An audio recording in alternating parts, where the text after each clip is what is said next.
Let us pray. Almighty God, where you have called us to govern this province, we ask your help to make decisions and laws that will be just and that will promote the interests of the people. Almagtige God, ons bid dat u gedurende ons vergaderings ons die nodige wysheid sal gee en ons motiewe suiwer sal hou en dat u ons sal help om al ons tekortkominge te oorkom en al ons besluite aan u op te dra. Sikalela lezwe letu na bantu balu. Musili ukulungu kwepondo letu. Nkosi sikalela i-Afrika. Pina abantwana bayo. Kokhela inkokheli zayo. Iniki uxolo i-Afrika. All this we beg in your holy name. Amen. Please be seated.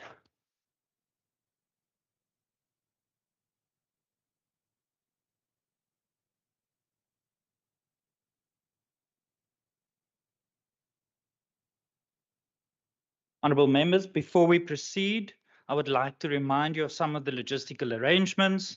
As has been our practice to date, honourable members will participate in the sitting of the House, both from the chamber with the presiding and table staff and via Microsoft Teams.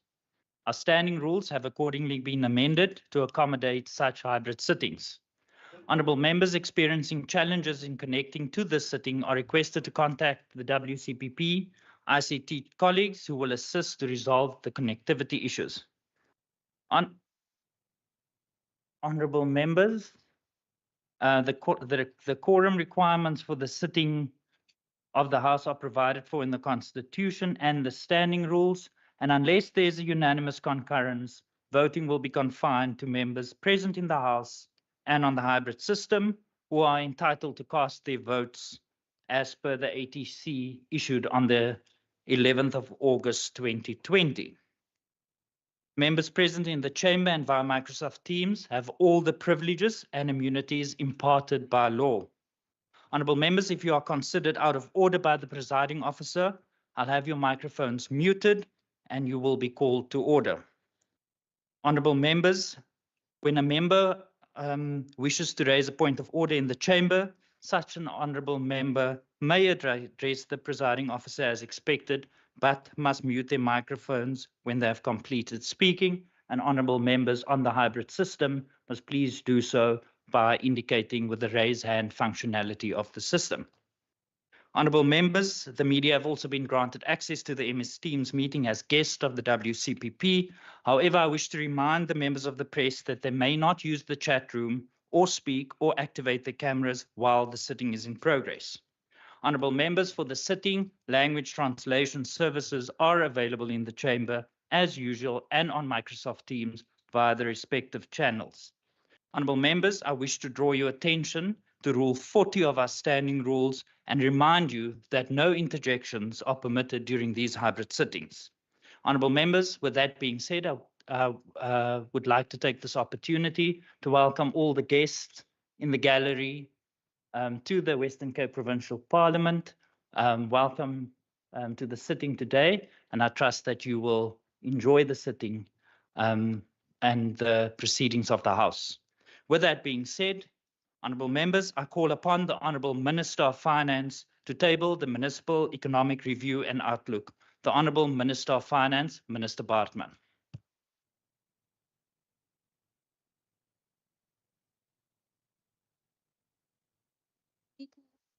Deputy Speaker, Honourable Acting Premier, Cabinet Ministers, Honourable Leader of the Opposition, Honourable Members, Consul General of Germany, the Western Cape's Children's Commissioner, Professor Soper Williams Elixby, Dr. Marlene Leroux, special guests, people of the Western Cape. Honourable Speaker. Honourable Minister, my apologies. Can I please ask that the table staff mute the microphones? My apologies, Honourable Minister. You may continue. Honourable Speaker, the resilience of the Western Cape and her people echo the wisdom that a strong tree does not fear the storm. It uses the wind to deepen its roots. Similarly, in the Western Cape, our municipalities have faced adversity, but have transformed these trials into opportunities for growth and innovation. Across the country, provincial and local governments are facing an avalanche of challenges. Some have been unable to rise to the challenges which lie ahead and left their residents to their own devices. In the Western Cape, provincial and local governments have refused to give up. 2 months ago, we officially kicked off the Western Cape's budget process with the tabling of the Provincial Economic Review and Outlook. The main takeaway from the PERO, as we call it, was the Western Cape's economic and governance resilience in the face of global and national pressures. The PERO highlighted the Western Cape's growth potential and its adaptability to challenges. Today, I table the PERO's counterpart, the Municipal Economic Review and Outlook, or the MERO, as we call it. And I wish to table key insights from this publication, wanting us to reflect on the resilience of our municipalities. Local governments across our province have been able to sustain commendable levels of service delivery and exemplary governance, despite their constrained fiscal envelopes. Increasing service delivery. Honourable Minister, please take your seat. Can I please ask that the stable staff mute all microphones? And can I please remind the honourable members on the hybrid system to not unmute your microphones if you are not raising a point of order? Honourable Minister, my apologies. We will ensure that the table staff follows the mute throughout your presentation. My apologies. You may continue. Increasing the service delivery demands and challenges such as climate change and rapid population growth. Can I please ask that the stable staff remove whoever is on the hybrid system that is continuously unmuting while the minister is speaking?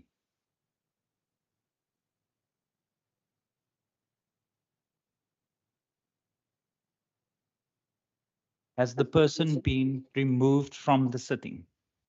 Thank you very much. Honourable Minister, you may continue. Even when the challenges facing our municipalities seem insurmountable, they continue to build, they continue to deliver, they continue to work, and they continue to deepen the roots of excellence and delivery for the people in the Western Cape. Honourable Speaker, the MERO is a hallmark publication that provides in-depth analysis of the economic realities of municipalities across our country. It tracks key indicators such as local economic growth, employment trends, fiscal sustainability, and offers insights into how each district municipality contributes to the Western Cape's overall performance. The report references several data sets for its analysis of each district's economic performance and outlook. These include the SARS Spatial Tax Panel data, Quantec research, the 2024 Stats SA mid-year population estimates, and administrative data from Western Cape government departments and entities. These data sets provide crucial insight into the respective economic trends, sectoral performance, and regional challenges within each district. The MERO is therefore not just a report, it is a tool for decision-making to drive innovation and ensure inclusive and sustainable growth for all communities. This year's MEROs include key innovations such as insights from the Ratings Africa Financial Sustainability Index to enhance governance in infrastructure development, the implementation of new data tracking systems for monitoring and climate-related risks, updated housing market studies to identify development opportunities in smaller towns, findings from the GBV Victim Empowerment Program, analyzing health and education infrastructure, and collaboration with the children monitors with the Children's Commissioner of the Western Cape. In the lead up to the tabling of the MERO and the MTBPS, I further embarked on a number of engagements with finance MMCs and district mayors across our province. I was encouraged to hear from them that the MERO has become a crucial resource in guiding their budget decision-making and future planning on a municipal level. The data and evidence contained in the MERO shows that while municipalities are making progress in regard to key economic indicators, population growth is outperforming all other indicators. This highlights that local governments are struggling to keep up with the intensified pressure being placed on their resources and their respective fiscus. Speaker, the post-pandemic global economic environment has been characterized by volatility and heightened geopolitical tensions and uncertainty. This period has seen individuals, businesses, and governments navigating a protracted period of exceedingly high lending and inflation rates, subdued economic activity, and major geopolitical conflict in parts of Africa, Europe, as well as the Middle East. Despite these challenges, the global economic outlook is beginning to show shoots of resilience. Global oil prices are easing. In the United States, interest rates are beginning to ease, with major central banks across the world aiming to follow suit. China announced a large economic stimulus in November 2024, and trade outlooks are improving, which will ease the supply chain disruptions wrought by the global COVID-19 pandemic. The developments within the global economic landscape, especially in the second half of 2024, offer, however, optimism. At home, the South African economy has largely been in lockstep with the global economy. The national economic context has improved since the beginning of the year, marked by several key developments, such as the improved political outlook brought on by the formation of the Government of National Unity, or as South Africans call it, the GNU. Over 200 days without load shedding, improvements to the inflation and lending rate outlook, and an uptick in general economic activity.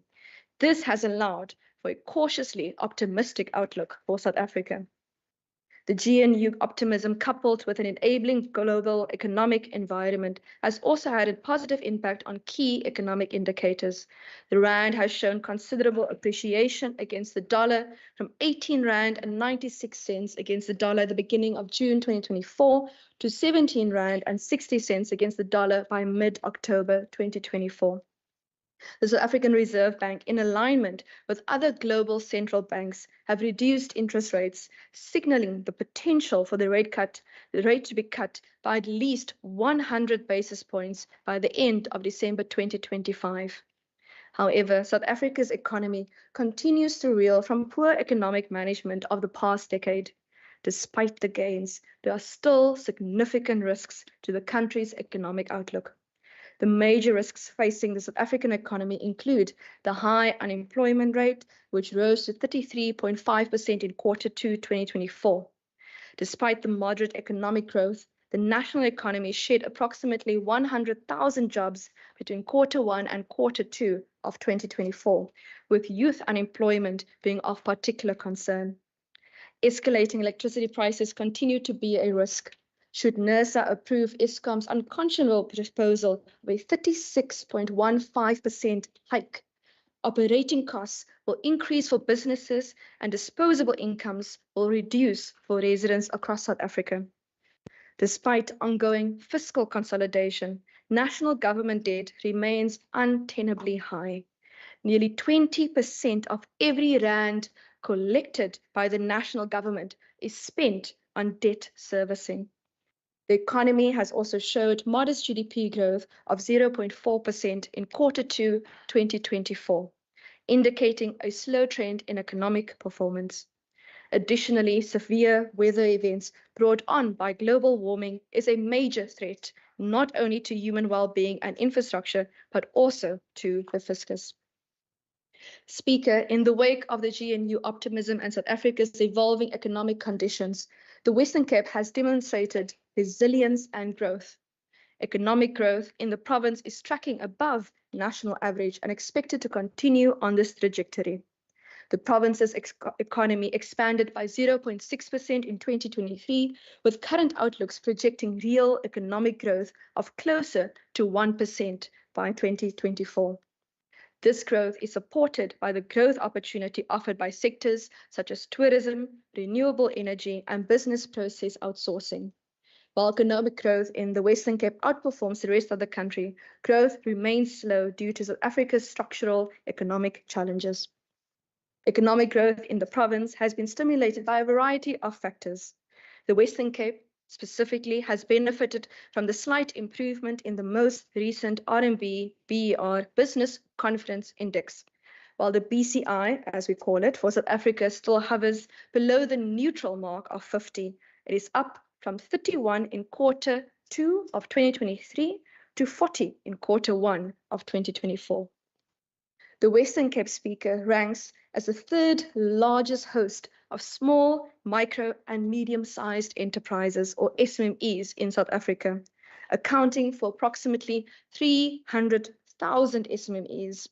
This thriving SMME environment is complemented by a significant boost in exports. Total exports for the province reached 202.1 billion rand in 2023, marking a remarkable year-on-year growth of 8.7%. Key contributors to the export earnings include the oil refinery in Cape Town and the gas-to-liquid refinery in Mossel Bay, alongside exports of fresh fruit, textiles, and other agricultural goods. Tourism has experienced a strong recovery, with international arrivals at Cape Town International Airport surpassing 200,000 between January and February 2024, reflecting a 20% increase from the previous year. The Western Cape also boasts the lowest unemployment rate in the country, with the unemployment rate breaking the Gale barrier, dipping below 20% to 19.6% for the first time in a decade in quarter 3 of 2024. Additionally, Wesgro has committed to 14 investment projects valued at 7.75 billion rand, resulting in the creation of close to 4,000 jobs. These achievements not only highlight the province's potential for economic growth, but also underscore our commitment to fostering a thriving and inclusive economy for all residents. Honourable Speaker, while the criticism is often, what can residents do with good governance and clean audits? These indicators highlight that good governance can create an environment where businesses can thrive and jobs can be created. Speaker, the Cape Town Metro, moving to our regional GDP contributions, is currently the biggest contributor to the provincial GDPR at 72.5% in 2023. However, districts like Cape Winelands at 11.2% and Overberg at 3.4% have demonstrated significant growth potential, which have been driven by tourism and agriculture.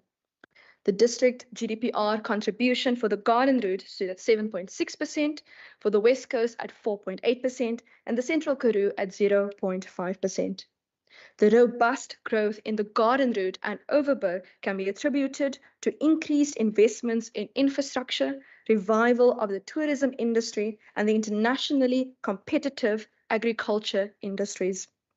These districts, just like the ever-growing branches of a resilient tree, are steadily expanding their reach and strengthening the provincial economy. The GDPR trends, however, also highlight the need to enhance and diversify the economic contributions from districts that currently contribute smaller proportion in order to create more resilient regional economies. Speaker, moving to the sectoral contributions, while there is still a need for districts to deliver a more robust contribution to the provincial economy, the Mayor highlights that the province nonetheless boosts a diverse economy.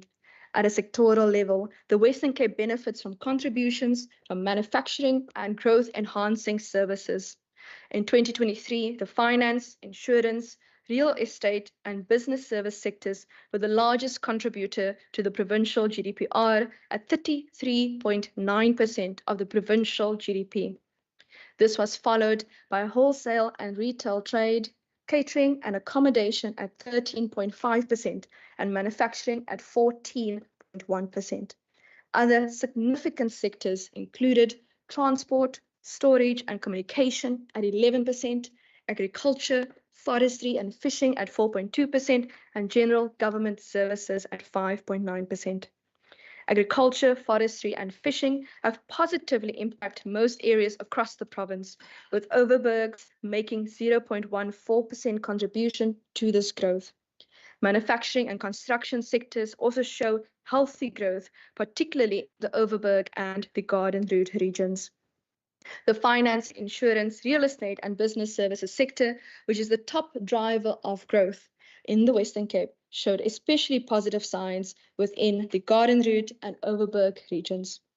Transport, storage, and communication, along with community, social, and personal services, contribute positively across the board, again with Overberg and the Garden Route again standing out. While the consistent yet minimal contributions from the general government sector reflect its steady economic role in the province. The Mayor further highlights a 20% year-on-year increase in the tourism sector in the 2023-24 period. This growth is evident in both domestic and international tourist numbers. The sectoral contributions to the province's GDPR is varied and stable, but points to the need for future diversification for exponential GDPR growth and economic performance. Speaker, moving to employment trends. As mentioned earlier, the quarter 3 2024 quarterly labour force survey revealed that the official unemployment rate in the Western Cape has dropped by 2.6 percentage points from the last quarter and now stands at 19.6%. This translates to 75,000 jobs added to our provincial economy in the space of 3 months.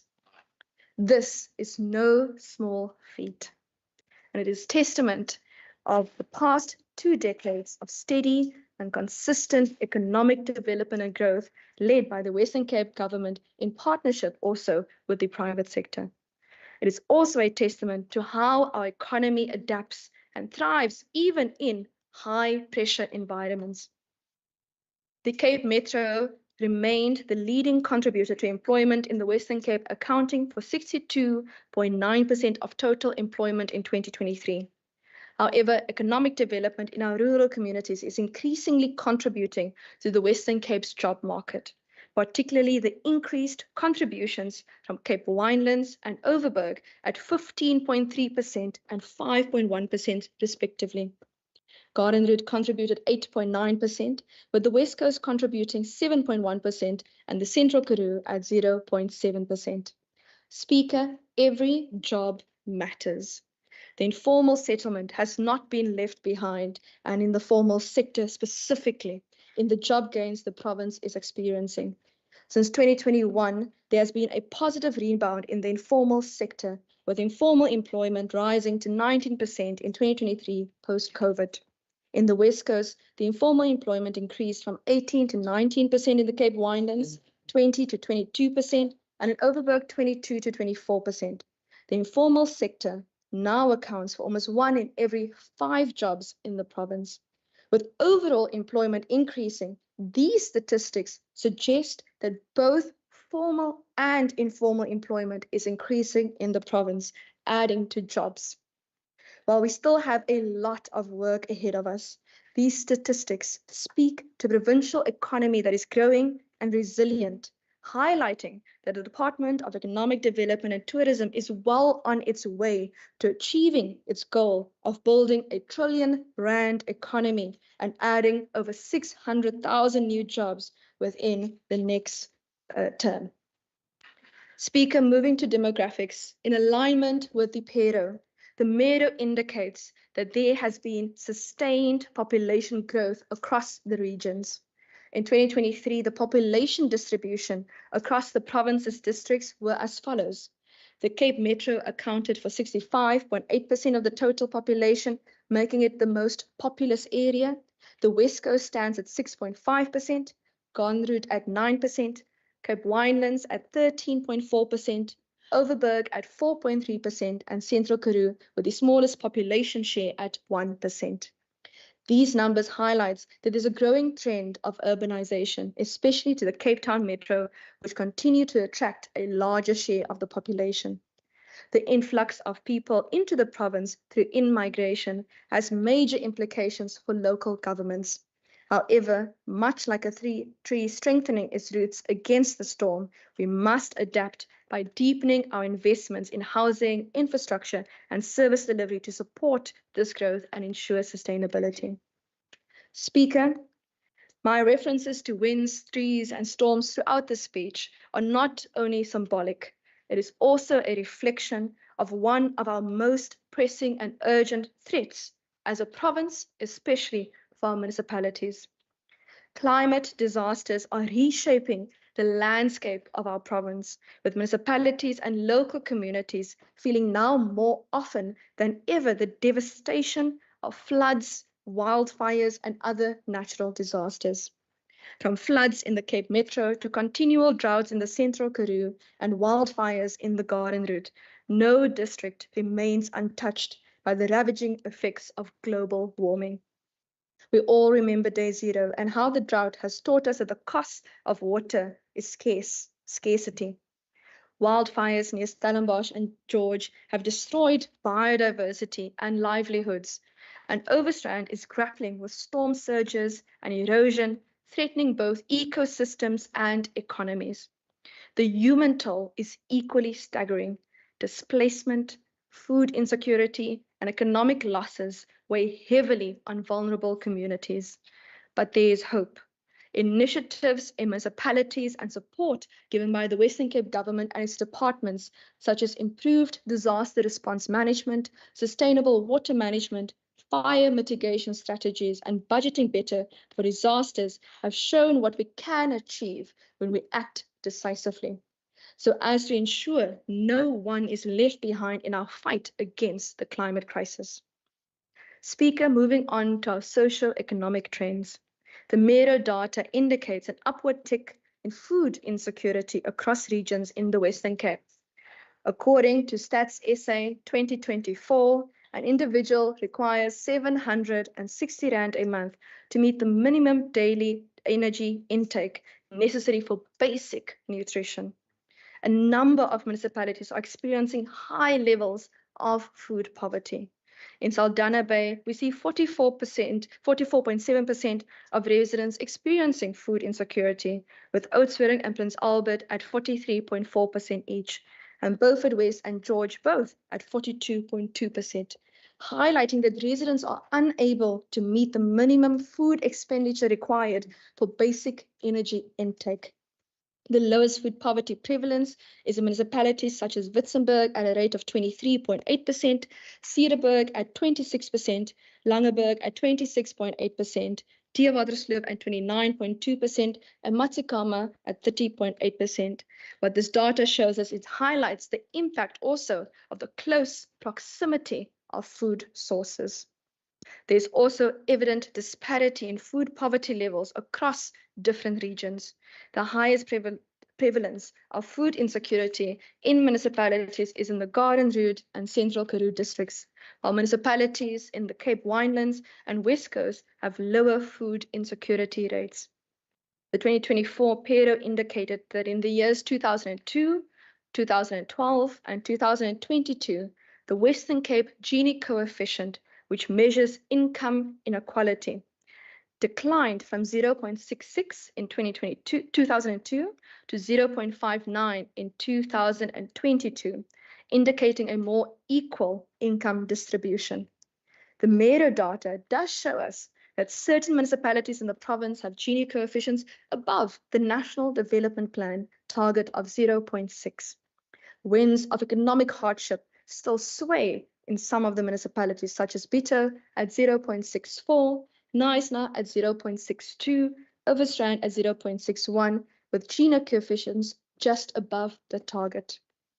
In terms of the Human Development Index, which is a composite measure used to assess and compare the overall development and well-being, the Western Cape continues to show an overall improvement in social and economic development across districts and the metro. And the indicators are as follows. The Cape Metro at 0.74, West Coast at 0.71, Cape Winelands at 0.7, Overberg at 0.72, Garden Route at 0.72 as well, and Central Karoo at 0.7. And unlike the Gini coefficient, as you move up in the HDI, it is showing you a positive trend. Honourable Speaker, what these figures tell us is that the quality of life for many residents across the districts of the Western Cape are improving and that the inequality gap is narrowing. However, the economic challenges facing our country and our province is having serious consequences on the lived realities of the people of the Western Cape, and this is particularly evident in regards to food security. Speaker, in the context of education, school retention rates for the different regions show positive trends. The retention rates for grade 10 to 12 in the Cape Metro, West Coast, Cape Winelands, Overberg, Garden Route, and Central Karoo have all seen increases from 2021 to 2023, indicating that more students are staying in school and successfully completing their education. For instance, the Cape Town Metro's retention rate rose from 75.1% in 2021 to 76.1% in 2023, while the West Coast improved from 75.1% to 78.8% in the same period. Notably, the matric pass rates have also seen consistent year-on-year growth, particularly within the Cape Metro, Garden Route, and Central Karoo regions, reflecting enhanced academic performance. These numbers also suggest that interventions such as the Western Cape Education Department's Back on Track program is contributing to enhancements in the quality of education and support systems for learners, which in turn guarantees better overall outcomes. This upward trajectory in retention and pass rates underscores the importance of continued investment in our education system to ensure all students have the opportunity to succeed. Speaker, in terms of health and wellness, there have been progress made in the delivery and access to healthcare services across the districts. Across the respective districts, there are major projects underway and in the pipeline to expand healthcare services. These projects will go a long way in building resilience and expanding access within the province's healthcare sector in the face of growing demand. Another positive development in the health space is the general decline in neonatal mortality across the Western Cape. This suggests an improvement in healthcare access and quality of care in relation to natal care. However, some municipalities, such as Laingsburg and Hessequa, still have a relatively high mortality rate. This will require more focused interventions and respectively. High teenage pregnancy rates can significantly impact the overall health and well-being of young mothers and their children. And in addition, it can have an adverse effect on a young mother's educational attainment and economic opportunities. Honourable Speaker, the Western Cape is currently experiencing a population boom, and it is estimated that within the next 2 years, net migration will account for 51.2% of the total population growth in the province, in migration being the main driver of this growth. Municipalities across the province are at the coalface of this massive population expansion. Outside of the Overberg district, this expansion is not driven by birth rates, but rather by net migration and urbanization. Growth in districts such as the Cape Winelands and West Coast have been driven by residential, socioeconomic, and tourism opportunities. In the Garden Route, growth has primarily been driven by semi-migration, particularly retirees and individuals seeking a better quality of life. And as the province's economic hub, population growth in the Cape Metro has been driven by a combination of migration, economic opportunities, quality of life, as well as higher birth rates. Population growth in the Central Karoo remained modest due to limited economic opportunities, underdeveloped infrastructure, and harsh environmental conditions in the predominantly rural and semi-desert region. This population expansion understandably places pressure on municipalities, its resources, and its infrastructure. In particularly housing, there's been a notable increase in housing demand over the past year, indicating a growing need for residential properties in the province. Strong growth was recorded in the Overberg and Central Karoo regions at 11% and 7% respectively. Reflective of its status as a major urban centre, the Cape Metro continues to have the highest number of housing applications on the Western Cape Housing Demand Database at over 39,000 applications. 2023 also saw a marked increase in informal dwellings in areas such as Grabouw, Villiersdorp, and Claremont in the Overberg district. Speaker, turning to safety. Crime remains a challenge across the Western Cape, with trends varying across districts. The Cape Metro, while recording the lowest serious crime rate in the province at 4,980 incidents per 100,000 people, has seen an increase in drug-related crimes and commercial offences. This reflects a strong foundation in its crime reduction efforts. Meanwhile, the Central Karoo experienced the highest increase in crime rates, rising to 7,637 incidents per 100,000 people, underscoring the need for more robust law enforcement and support in this region. Encouragingly, districts such as the Garden Route have shown a declining trend in serious crimes, while residential burglaries have decreased across the province, and thanks to improved security measures as well to community partnerships. The Mero also indicates that both Cape Metro and the West Coast have seen a reduction in the number of crimes reported per 100,000 residents compared to the provincial average. This suggests improvement in safety and crime interventions in these areas, such as the LEAP program in the Metro and the K9 unit in Swartland. These efforts are part of the ongoing effort to build resilience in our communities, adapting to new challenges as they arise. As with the 2024 Pero, we can clearly see in the findings of the 2024 Mero that rapid in-migration to the Western Cape is speeding up. And while progress has been made, the reality is that migration is exceeding all other socio-economic indicators. Speaker, we are therefore encouraged by the sheer resilience demonstrated by local governments across our province. Despite fiscal constraints and a smaller revenue collection base, municipalities continue to deliver services, showing that they are building a stronger foundation for the future. I want to thank Speaker, the mayors, MACO members of finance, councillors and municipal officials across the length of our province for serving the people of our province, for consistently showing up for the residents within our community in often difficult circumstances. The performance of our municipalities, despite various governance challenges, is a testament to our commitment and resolve to create an inclusive and prosperous Western Cape. Speaker, I want to thank the team in the Provincial Treasury and particularly the Local Government Budget Office for their work on the Mero 2024, noting that some of them are currently being poached by municipalities. Your hard work and dedication is appreciated. Just like the strong tree does not fear the storm, but uses the wind to deepen its roots, so too does the work you do to strengthen the foundations of our municipalities, even in the face of challenge. I also would like to thank Speaker Lelita Kopolo, 16 years old from East River, and Sulaka Noy, 17 years old from KwaNakutula, for their artwork as part of this Mero publication. Interpreting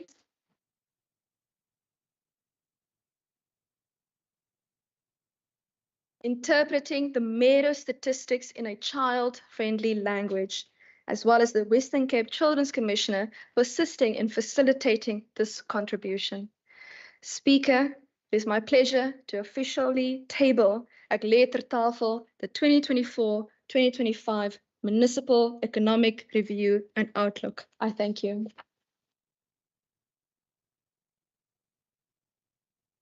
Baie dankie, agbare Minister Baartman. Honourable members, the Municipal Economic Review and Outlook will now be referred to the relevant committee for consideration. The Secretary will read the order of the day.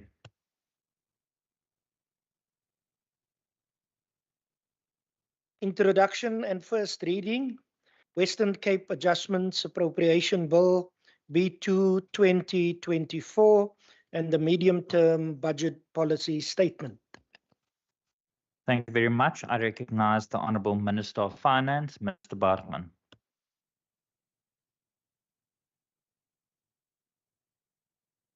Speaker, Deputy Speaker, Acting Premier, Cabinet colleagues, Honourable Leader of the Opposition, members of the Western Cape Provincial Parliament, Consul General of Germany, Western Cape Children's Commissioner, Prof. Sope Williams-Ellickby, Dr. Marlene Leroux, special guests, people of the Western Cape. Imagine the sky is as big protective blanket under which air is constantly in motion. When the sun heats the ground, it warms the air closest to its speaker. And like a balloon, this warm air begins to rise, making room for cooler air to take its place. As the warm air ascends, it cools, causing moisture within it to condense into tiny little water droplets. These droplets gather to form clouds, and when the updraft of warm air persists, the clouds grow denser and darker. Within these clouds, winds swirl and a storm begins to brew. As the water droplets become heavier, they fall as rain, often accompanied by powerful winds, lightning, and thunder. This entire phenomenon is driven by an interplay between warm and cool air. And when this process happens rapidly, we witness the birth of a storm. Speaker, over the years, South Africa, and particularly the Western Cape, has faced many storms, natural and man-made alike. We have endured droughts, floods, and fires. We have weathered a global pandemic, an economic recession, persistent load shedding, and even plagues of locusts. These challenges have tested our resilience as a province and as a nation. And now, as we enter into a new era, a time of healing and rebuilding, we continue to grapple with the lingering impacts of these storms. Whether they come from nature's fury or human blunders, these effects remind us of the importance of preparedness, adaptability, and unity in the face of adversity. Speaker, our task today is to ensure that the lessons of the past guide us to a stronger, more resilient future. It is my privilege, therefore, to rise today to deliver the Western Cape Government Medium-Term Budget Policy Statement and the 2024 Adjustment Budget. Today, I share the Western Cape's budget priorities for the medium term, and then turn to our immediate fiscal realities. And as I will make evident, our current outlook is cautiously optimistic. This budget policy statement and adjustment budget is therefore our response to an increasingly complex and challenging economic climate. It is a testament to the resilience of the Western Cape and our steadfast commitment to the people we serve. We will need to chart a course to overcome turbulent waters, grounded in the values of trust and transparency, fairness, value for money, and innovation. It will be driven through fiscal sustainability, allocative efficiency, and enhancing productive efficiency to improve the livelihoods of our people despite the current fiscal climate. Honourable Speaker, we have put together a budget policy statement within the context of a precarious global and economic landscape. Globally, growth is projected to slow to 3.2% in 2024, with South Africa forecasted to grow by a modest 0.9%. Economies around the world face headwinds while inflation, as domestically, our growth forecast remains constrained by the continued impact of the energy crisis, logistical constraints, and structural inefficiencies. The national growth outlook can therefore be characterized similarly as cautiously optimistic, anchored in targeted sectoral interventions. The finance sector is set to lead our growth with a projected 2.5% expansion in 2024. Tourism is recovering spectacularly, and in the Western Cape, we've seen a 53% increase in international arrivals in 2023. And the transport sector was 1.2% larger by the first two quarters in 2024 compared to the same period the previous year. The GNU formation is charting a path of fostering inclusive economic growth and job creation, reducing poverty and tackling the high cost of living, and building a capable, ethical, and developmental state. The national MTBPS aims to stabilize our economy amid fiscal constraints, and nationally, our debt is expected to peak at 75.5% of GDP by 2025-26, and spending pressures remain high. Speaker, the national MTBPS aims to reduce debt over the medium term, but debt has increased and is projected to reach 6.8 trillion rand in 2027-28. It aims to grow our economy, but our economic outlook has been revised downwards by minus 0.2 percentage points. The budget deficit will decrease from 5% of GDP in 2024-25 to only 3.2% in 2027-28. It aims to protect frontline services, but did not increase the provincial envelopes. To put this into context, Speaker, the provincial equitable share, a national formula, as well as conditional grants, make up more than 95% of the Western Cape government's revenue, which we use to anchor our spending priorities. This implication of not increasing the provincial envelopes of provinces thus means that budget cuts are forced down onto all provinces as the country attempts to stabilize its debt. This is in addition to provinces already having to face a carry-through impact of the fiscal consolidation from the 2021 and 2024 MTEF years. In the Western Cape specifically, this carry-through effect amounted to an 8.4 billion rand cut to our equitable share since the 2021 MTEF. Speaker, many will ask, how did we end up here? We ended up here because the national government cut 590 billion rand nationally from health, education, and police in order to fund bailouts for state-owned enterprises. Speaker, the impact of this on provinces is a man-made disaster. The national government prioritized SOE bailouts over teachers, nurses, doctors, and the police. And as a country, we are now facing the consequences of these previous decisions. Provinces will have to stand together to chart a course to ensure that health, education, and social development sectors within our province are not only protected, but that our funding from the national government increase in line with the increasing demand for service delivery. We no longer need to ask which province is able to deliver better, but which sphere of government is better at delivering services directly to our people. Speaker, every storm leaves behind damage. Communities are displaced, people are wounded, and infrastructure is destroyed. And while our wounds may not be our fault, our healing is our responsibility. And in the Western Cape, we are charting a course towards 1% growth in 2024 and 2.2% growth in 2025, thus making our province stand as a lighthouse within this turbulent ocean. More people are finding a job in the Western Cape than any other province in South Africa, with the official unemployment rate in the Western Cape standing at 19.6% for the third quarter in 2024, the first time in the past decade. Similarly, international tourist arrivals surged by 53% last year, a testament to the resilience of our people and the appeal of our province as a global destination.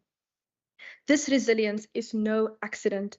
It is a result of deliberate planning, sound governance, and the collective efforts of our people.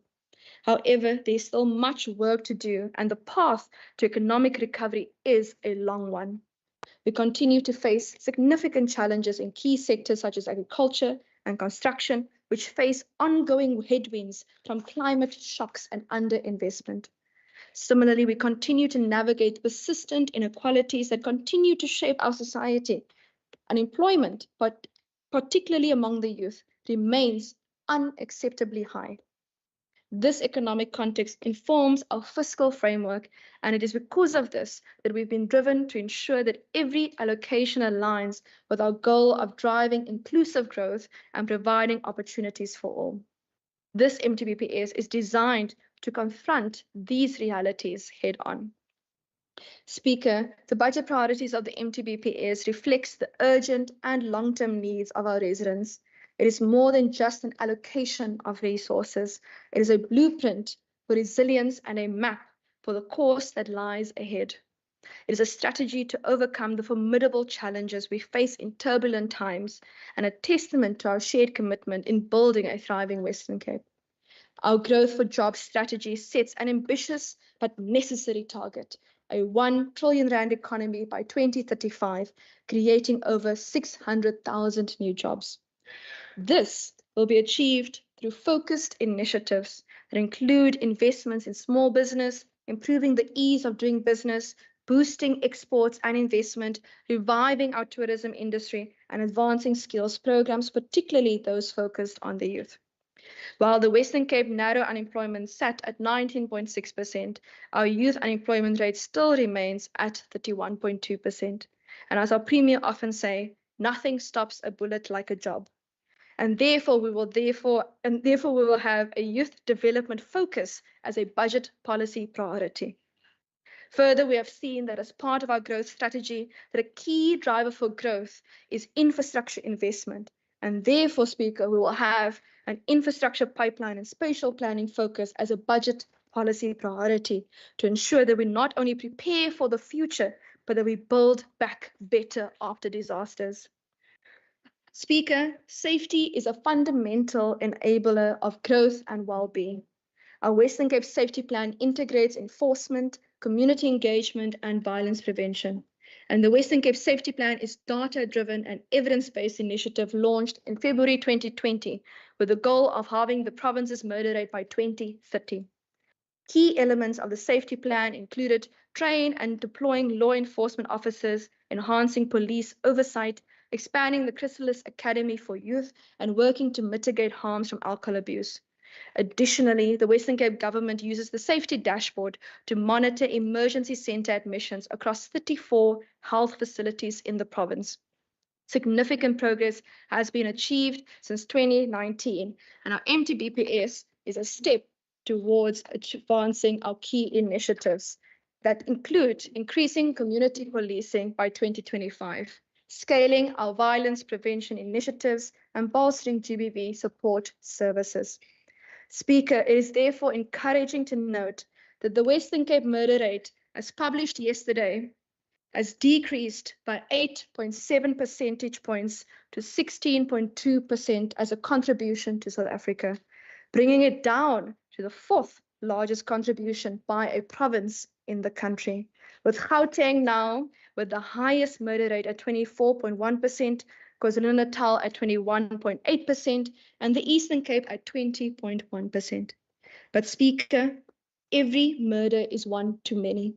And in order to address the root causes of our safety challenges in the province, we will have a violence prevention and community safety focus as a budget policy priority. Through well-being and dignity, we are ensuring that every resident has the opportunity to thrive.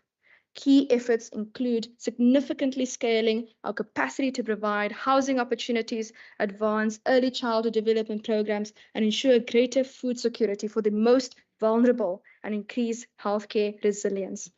Frontline services as part of the bread and butter of our mandate, particularly health, education, and social development, and in order to mitigate the impact of the pressures on our frontline services, we will have to apply the risk lens to the budgetary process, with a particular focus on the cost of compensation of employees across all departments within the budget process going forward.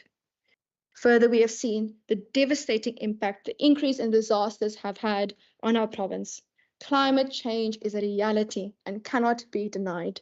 We're increasingly seeing risks emerge also in water and energy security. And Speaker, water is life.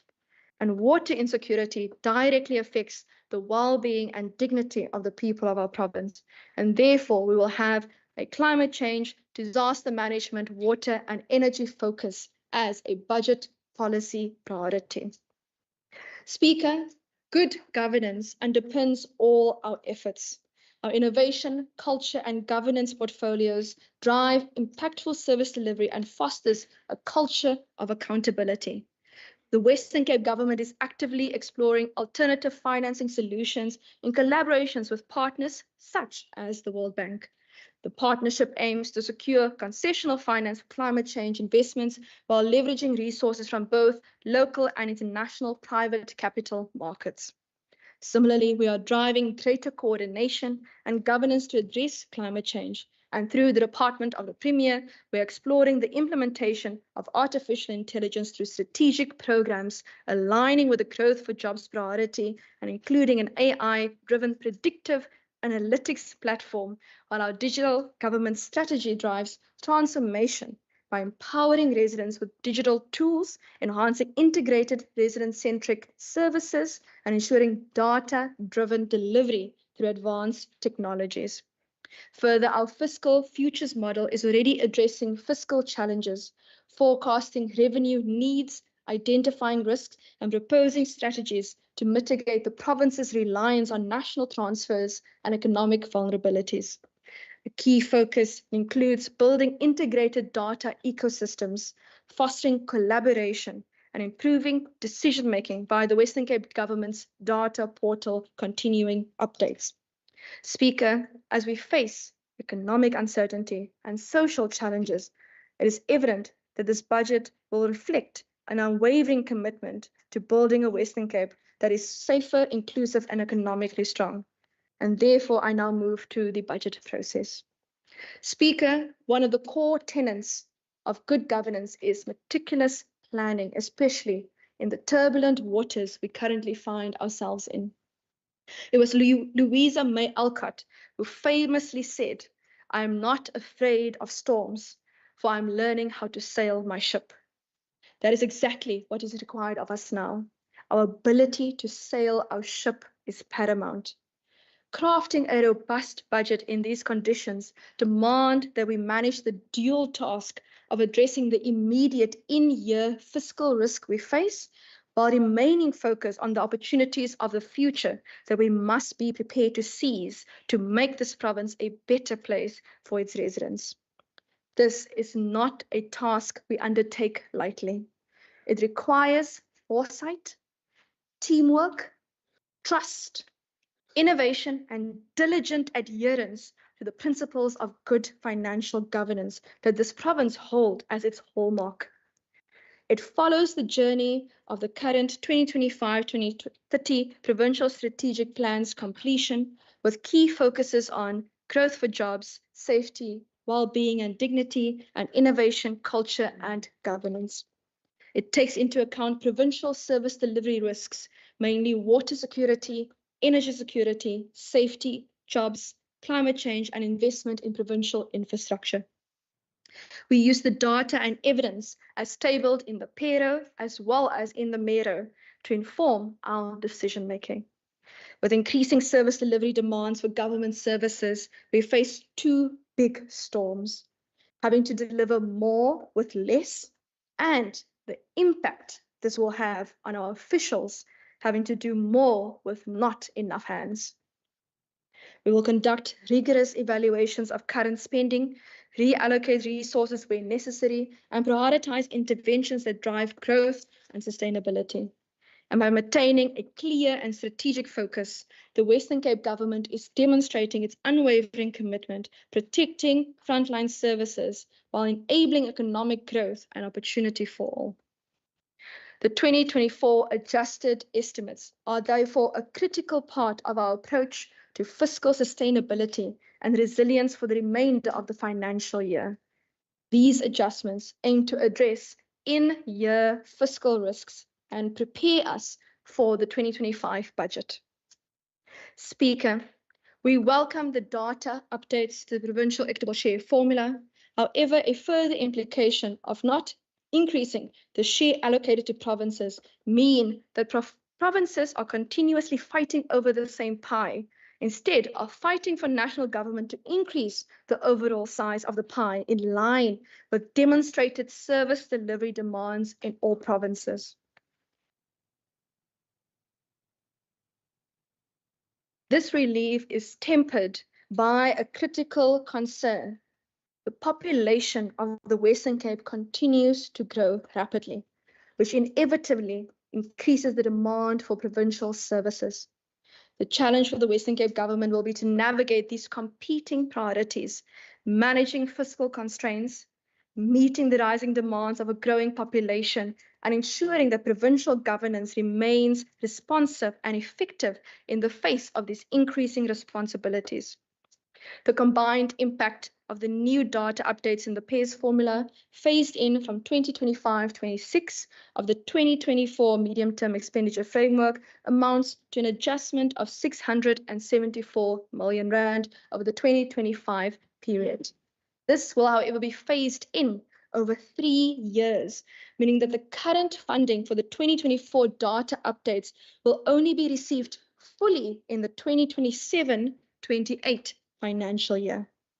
The 2024 technical data updates will result in the Western Cape receiving an additional 65.2 million rand in 2025-26 financial year, 252.4 million in the 2026-27 financial year, and the last tranche of 356.3 million rand in the 2027-28 financial year. While the Western Cape PAYS will stand at 10.34% of the total provincial portion nationally, marginally increasing to 10.37% of the 2025 medium-term expenditure framework. However, Speaker, no changes have been made to the PAYS formula for the 2025 MTEF. According to the current design, Gauteng and KwaZulu-Natal consistently emerge as the top 2 recipients of the provincial equitable share formula. Meanwhile, the Western Cape, which is the 3rd most populous province, receives the 5th largest allocation. The structure of the formula has remained static over time and reactive to the prevailing socio-economic conditions. A review of the PAYS formula will be completed with the implementation of the revised education component only scheduled for the 2026 MTEF. This creates an opportunity to strengthen the PAYS formula and enhance the robustness to support positive outcomes. Speaker, the Western Cape government's applications for disaster and infrastructure funding from national government, I can confirm, has been approved. And we will be thus receiving 1.198 billion rand flowing through various provincial conditional grants, including 947 million rand for disaster-related infrastructure reconstruction and rehabilitation of infrastructure damaged between December 2023 and July 2024, and 251 million rand for the Western Cape Rapid Schools Build program, which forms part of a 2.5 billion rand approval of school infrastructure over the 2024 MTEF. In particular, the disaster-related funding will be allocated to the Comprehensive Agricultural Support Program grant, CASP, Education Infrastructure Grant, the Health Facility Revitalization Grant, and Provincial Roads and Maintenance Grant.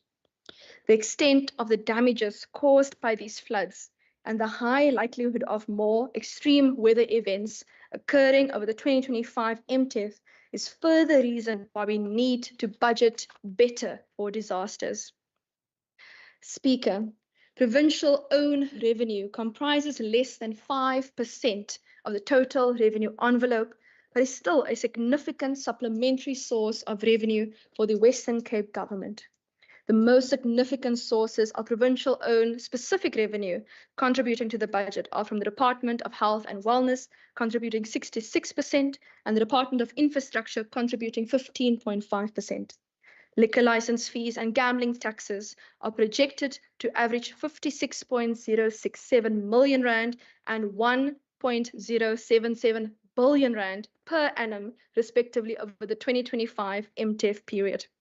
Provincial owned receipts raised by departments are estimated to increase at an average annual growth rate of 3.6% from the 2024-25 adjusted estimate of 658 million rand to 731.1 million rand in 2027-28, representing an increase of 73.1 million rand.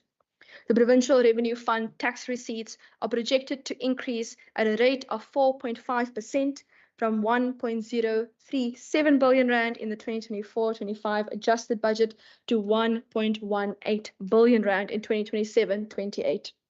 It is anticipated that motor vehicle licenses will increase from 2.2 billion rand in the 2024-25 adjusted budget to 2.5 billion rand in 2027-28 at a rate of 4.5%.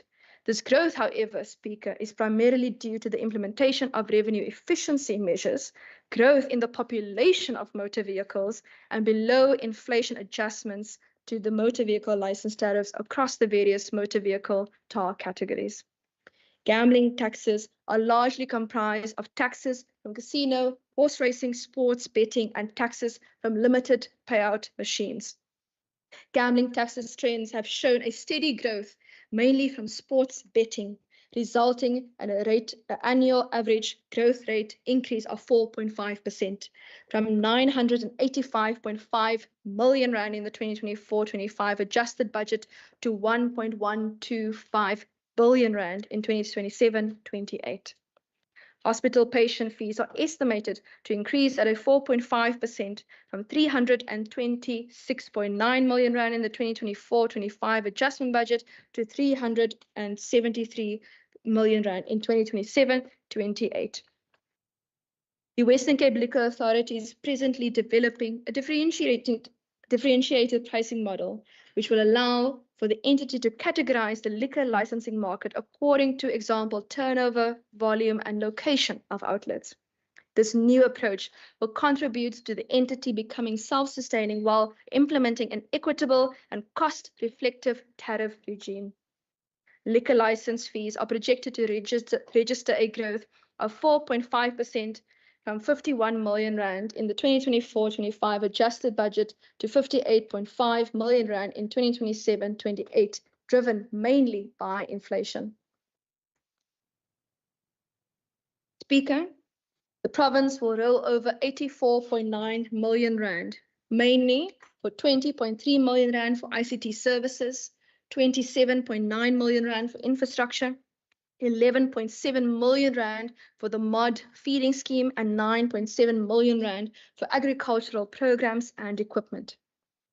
Speaker, I'm proud of the Provincial Treasury's work to keep our reserves stable, to ensure the availability of sufficient financial resources to address unforeseen circumstances, including economic, operational, and external disruptions that could potentially affect the continuity of service delivery.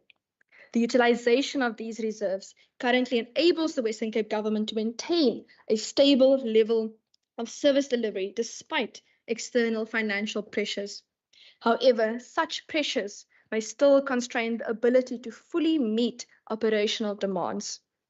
In response to unpredictable fiscal constraints at the national level, the Western Cape government will be drawing down on its reserves to mitigate the potential effects of fiscal consolidation measures that could compromise service delivery.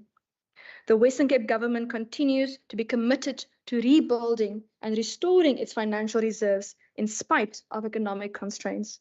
And rebuilding provincial reserves aims to maintain long-term fiscal sustainability and the province's ability to cover future unforeseen and unavoidable expenditure demands, which is becoming more and more important as, for example, the severity of weather events in the Western Cape increasing.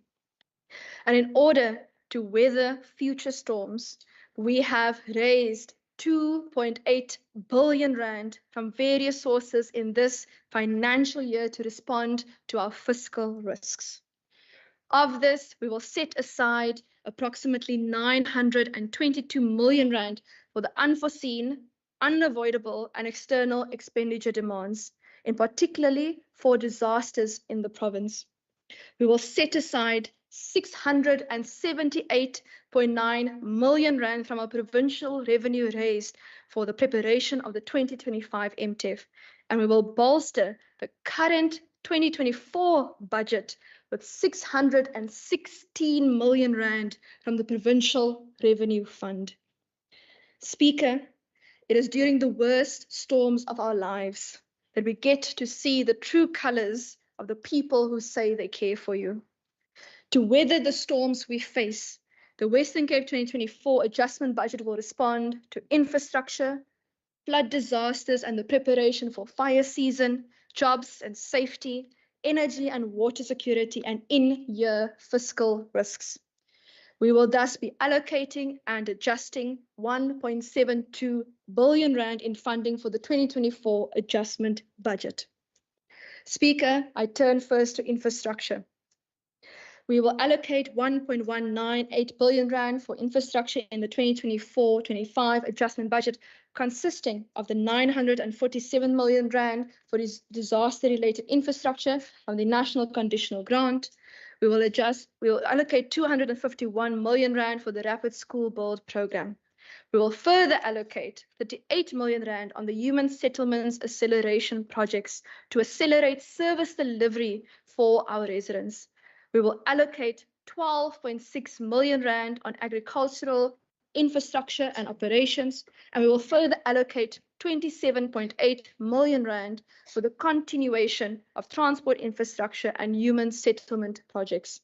And we will allocate 4.9 million rand for the acquisition of property. And finally, we will add 190 million rand to the asset reserve in order to prepare for the 2025 MTEF budget. Speaker, over and above the provision in our reserves for the 2025 MTEF, we will budget and allocate over 21 million rand for disasters in the current 2024-25 financial year, consisting of allocation of 7 million rand for integrated fire and water response from the Provincial Revenue Fund, reprioritizing 5 million rand for alien vegetation clearing, reprioritizing 3 million rand for aerial fire support, and allocating from the Provincial Revenue Fund and reprioritizing as well 6.2 million rand for humanitarian emergency relief and nutritional support. We will adjust further in the safety and jobs and skills component, 10.4 million rand for expanding peace officer training, youth resilience, and neighborhood watch programs. Speaker, we are investing 5.5 gigawatts of renewable energy programs over the next 3 years, supported by a focus on green hydrogen and gas to power capacity. These efforts will reduce our carbon footprint while creating jobs and driving economic growth. To support these efforts, we will allocate 4.7 million rand for the Green Hydrogen Master Plan and revise our energy reserve in order to include future provision for water security. Therefore, over the 2024 and 2025 MTEF, 694.3 million rand is allocated towards energy and water security in the province, of which 73.5 million rand will remain in our reserve. Speaker, as I turn to our in-year risks. As at 30 September 2024, the Western Cape government faced in-year pressures of 896.4 million rand, largely due to increasing service delivery demands. To address service delivery pressures, we will allocate and reprioritize to bolster the 2024 budget with a total in-year funding of 650 million rand to ensure uninterrupted service delivery. We will allocate 77 million rand to the Department of the Premier for Microsoft licensing shortfall, which includes the impact of the rand-dollar exchange rate. 25 million rand for the Saldanha Freeport operations and 68 million rand to the Department of Mobility, of which 25 will go to the Department of Mobility to enhance public transport systems, 32 million towards the George Integrated Public Transport Network, and 11 million rand towards the procurement of tasers for the traffic law enforcement officers. Speaker, as at 30 September 2024, the Department of Health and Wellness faced a reported pressure of 266.7 million rand due to medical inflation on goods and services they are facing. To respond to this pressure, we are allocating 230.5 million rand from the Provincial Revenue Fund to the department.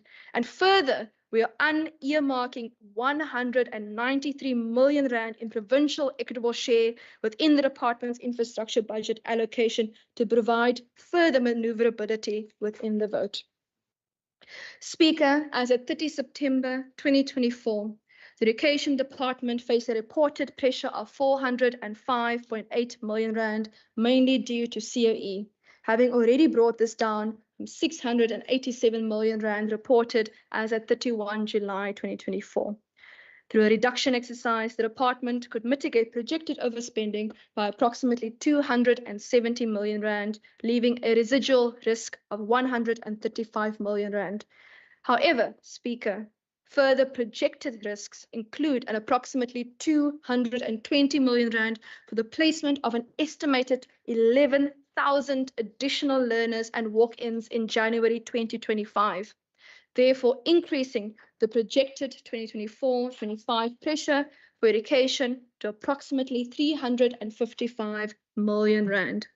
To respond to this pressure, the Provincial Treasury is allocating 250 million rand to the Western Cape Education Department from the Provincial Revenue Fund to deal with the COE pressure.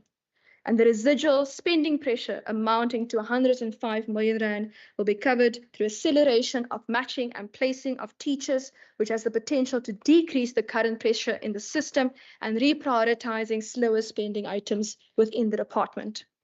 Further, we will earmark 600 million rand in the provincial equitable share within the department's infrastructure allocation to provide further maneuverability within the department's vote. Speaker, what this means is we will be providing and have identified enough funding in the department's budget to deal with its current projected pressure.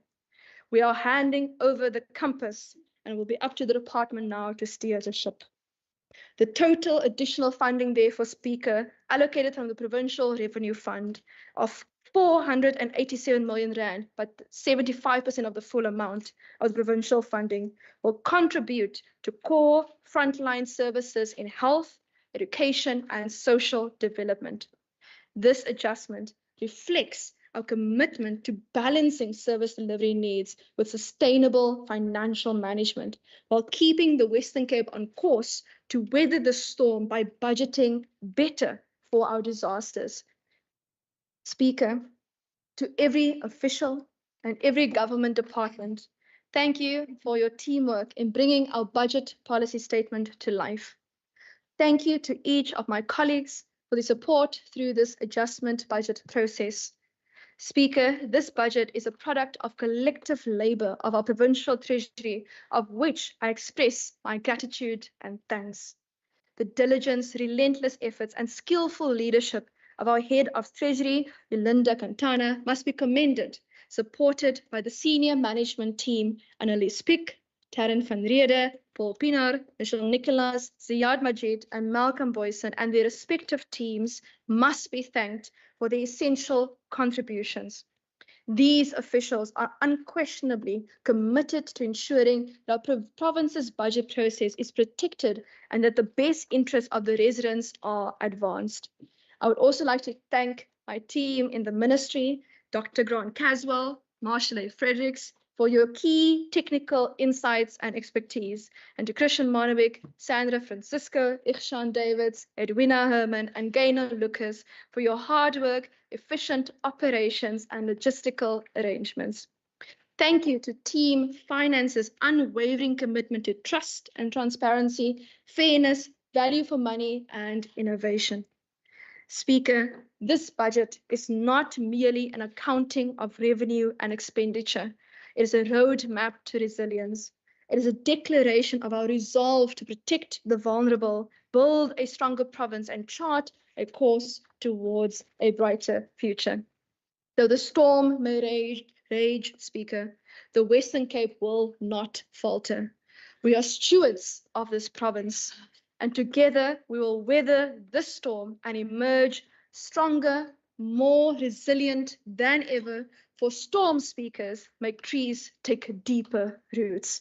Speaker, for discussion and deliberation before the Western Cape Provincial Parliament today, I accordingly table the Western Cape Adjustments Appropriation Bill of 2024, the Western Cape Adjusted Estimates of Provincial Revenue and Expenditure 2024, the overview of adjusted provincial and municipal infrastructure investment 2024, the Western Cape 2024 draft notice, additional and amended allocations to municipalities, and the 2024 Western Cape medium-term budget policy statement. I thank you.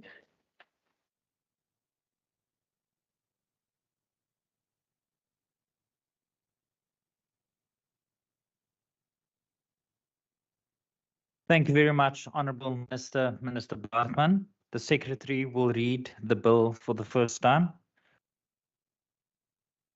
Western Cape Adjustments Appropriation Bill. The bill, together with the papers tabled, will be referred to the relevant committees for consideration. Honourable members, before we adjourn, I would like to remind members that the Budget Committee will commence 15 minutes after the adjournment of the sitting.